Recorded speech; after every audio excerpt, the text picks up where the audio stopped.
लेते हैं कि रेलगाड़ी में जो टोटल यात्री की संख्या थी मेरे मित्र x थी। कितनी थी मेरे मित्र x। आप कहेंगे सर बिल्कुल ओके।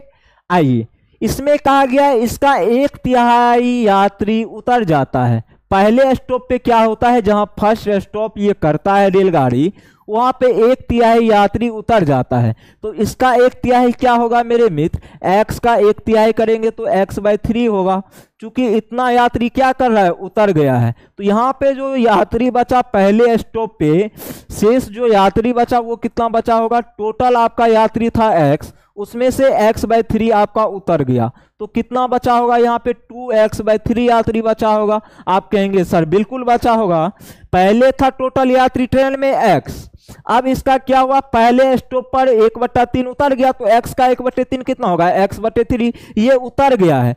अब इतना जब उतर गया तो शेष कितना बचेगा, टोटल x -3 करेंगे तो यहां से ये शेष निकल के आएगा।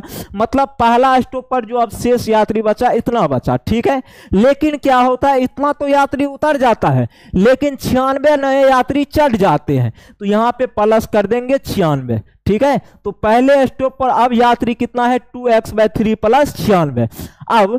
अब क्या कहा गया है समझिएगा, दूसरे स्टॉप पर उसमें से मौजूद आधे यात्री उतर जाते हैं। पहले स्टॉप पर जो फाइनली यात्री बचा इतना बचा, ठीक है। लेकिन दूसरा स्टॉप जैसे ही आता है मेरे मित्र, ठीक ना, ये क्या होता है, जो भी यात्री यहाँ पे है पहले स्टॉप पर शेष मतलब फाइनली 96 यात्री चढ़ने के बाद, तो 2x/3 + कितना 96। इसमें से भी क्या होता है मेरे मित्र, आधा यात्री क्या करता है, दूसरे स्टॉप पर उतर जाता है। तो 1/2 से गुना करेंगे तो पर ही तो आधा यात्री बचेगा ना। या तो आप 2 से भाग दे दो, या तो 1/2 से गुना कर दो, बात क्या है, एक ही है। आइए ये हो गया क्या मेरे मित्र, ये शेष बचा हुआ आधा यात्री उतर गया, तो ये आधा यात्री अब बचा है कहां पे, दूसरे स्टॉप पे। पहले स्टॉप पे जो फाइनली मतलब उतरने के बाद और चढ़ने के बाद जो यात्री बचा इतना बचा था, दूसरे स्टॉप पर इसका भी आधा उतर गया तो इसका आधा करेंगे तो ये दूसरे स्टॉप पर जो अब प्रेजेंट में यात्री है वो हो गया। लेकिन कहा गया है कि इसमें 12 नए यात्री चढ़ जाते हैं। ये तो आधा उतरने के बाद का जनसंख्या है, जितना यात्री था आधा उतरने के बाद की ये संख्या है। लेकिन दूसरा स्टॉप पर ही क्या होता है, 12 यात्री चढ़ जाता है। अब जो दूसरे स्टॉप पर कुल यात्री की संख्या है ये है, ठीक है। अब तीसरे स्टॉप पर पहुंचने पर गाड़ी में मौजूद यात्रियों की संख्या इतना है। तो समझिएगा मेरे मित्र, ये जो दूसरे स्टॉप पर टोटल आदमी है, ठीक ना, तो तीसरे स्टॉप पर भी तो इतना ही होगा ना। दूसरे स्टॉप पर पहले आधा यात्री उतर गया तो ये आधा यात्री हो गया, उसके बाद 12 यात्री चढ़ गए तो ये दूसरे स्टॉप पर कुल यात्री की संख्या हो गई।